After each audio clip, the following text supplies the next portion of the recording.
Mayweather versus McGregor. The fight that we hypothesized and fantasized about for so long is a reality, but the experts in the boxing community feel that Conor McGregor has absolutely no chance. But if you're as passionate about MMA as we are here at What Culture MMA, you'll know that Conor McGregor possesses some weapons, some tools that are unquantifiable and undeniable. I'm Joe Hendry from What Culture MMA, and this is 7 reasons Conor McGregor could beat Floyd Mayweather. Number 1. Conor's deadly hands. If Conor is going to win, it's in all likelihood going to be a knockout, because Floyd is just too talented a counterpuncher and a technical genius to be beaten in the long game via decision by someone so new to the sport. But Conor has proven that if he hits you clean, you're likely going out cold. So we're going to look at the factors that make us think that the notion of Conor knocking Floyd out might not be so far-fetched after all. We know that Floyd hasn't been a knockout artist in the later half of his career, however Conor has proven that he very much consistently is. Now we know that Floyd Mayweather is the best at downloading his opponent's information over the course of a fight and stacking up the rounds and winning that way, but because Conor isn't a boxer, there's really nothing for Mayweather to study, so there's going to be a danger zone for Floyd early on in the fight where he won't know what Conor is going to bring, and we know that all it takes is one punch when you're in there with the notorious one.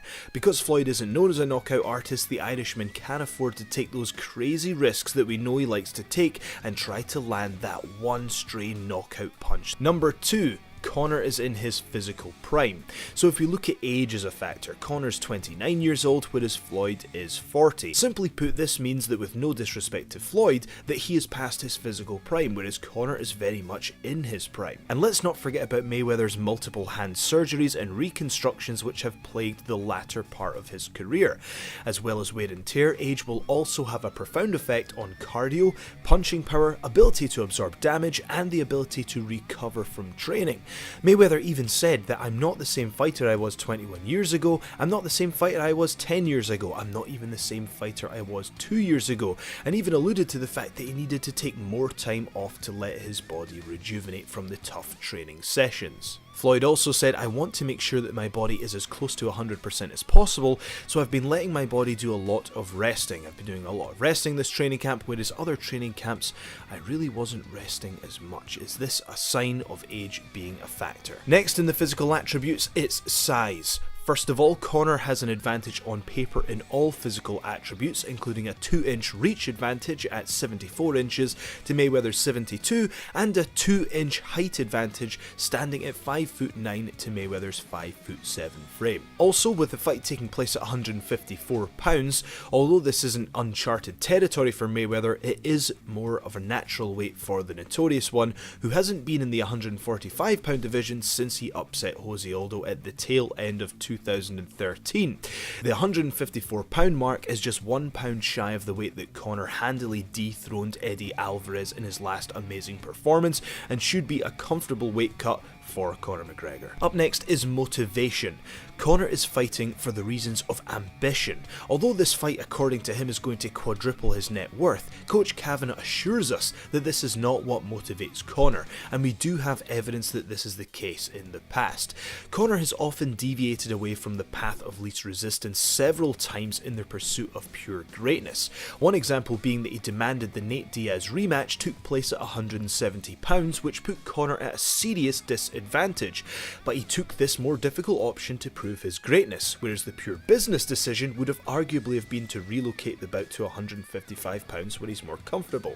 And also, with McGregor now being a new father, he's also fighting for the honour of his child, which is an even higher purpose than before. If we look at the source of motivation for Floyd, it's hard to ignore his well-publicised issues with the taxman, and he has reportedly requested to delay his IRS payments until after the fight, leading many to speculate that Floyd is perhaps taking the fight primarily for money as opposed to cementing his legacy at 50-0. When you look at these physical or mental factors in isolation, they might not seem like such a big deal for arguably the greatest boxer of all time, but when you bundle them up together, this could be one big problem for Mayweather, and some have questioned his motivation for the fight. This is a direct quote from Mayweather.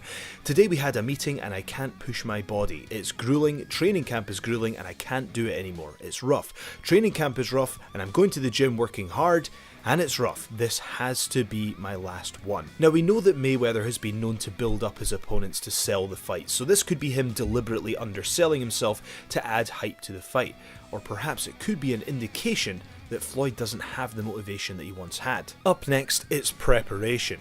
In training camp, Conor can do his best to replicate Floyd's movements by using elite boxers as sparring partners, but the truth is, Floyd really can't do anything to replicate Conor.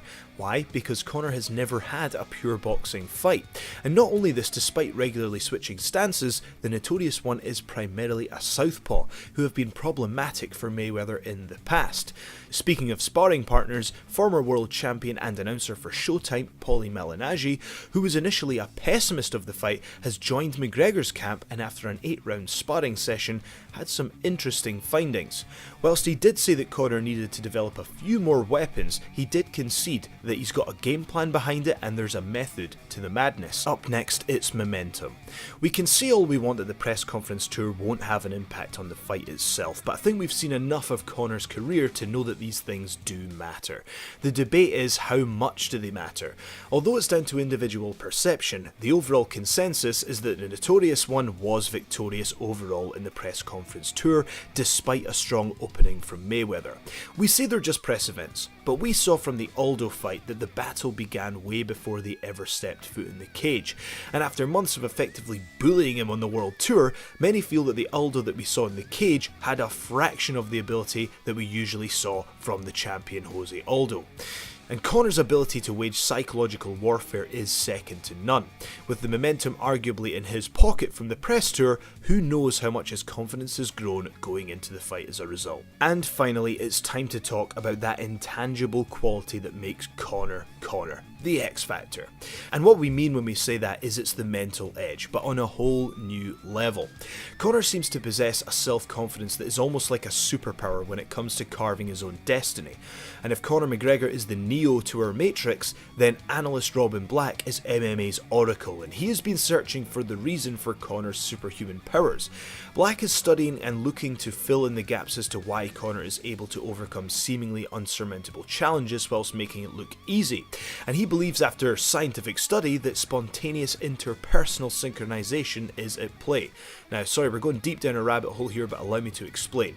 To summarise Robin Black's arguments, he feels that the theory is that McGregor is able to manipulate his opponent's mood and in turn their behaviours in the actual fight itself. And some evidence of this is, for example, from Eddie Alvarez, when he admitted the game plan was to wrestle, not box, and he ended up boxing, not wrestling. But the quintessential example is, as we say, when Conor McGregor predicted that due to Aldo's twitching of his right hand, Aldo would overcommit and go down in the first. You can actually see on YouTube the camera in Conor's locker room before the Aldo fight picks up him replaying this scenario physically over and over again, and that's exactly what happened. Now, to be clear, we are by no means underestimating Floyd Mayweather's in-ring ability. He's the greatest technician of all time, but what we're here to do is dismiss the notion that Conor McGregor has zero chance. We're sticking up for MMA.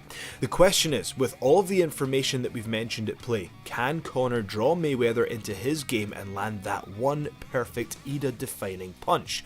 We as viewers need to understand that this is not a battle of two greats both in their prime. The question is, can Conor in his prime transition to another sport and defeat the greatest of all time in his sport? That we can't say, but we will find out on August 26th. We hope you've enjoyed this video. Please make sure that you like, share and subscribe. We'd love to have you back here at What Culture MMA. And also, while you're at it, head over to whatculture.com for all your favourite news, articles and features. Again, I've been Joe Hendry. Thanks for coming back and we shall see you next time.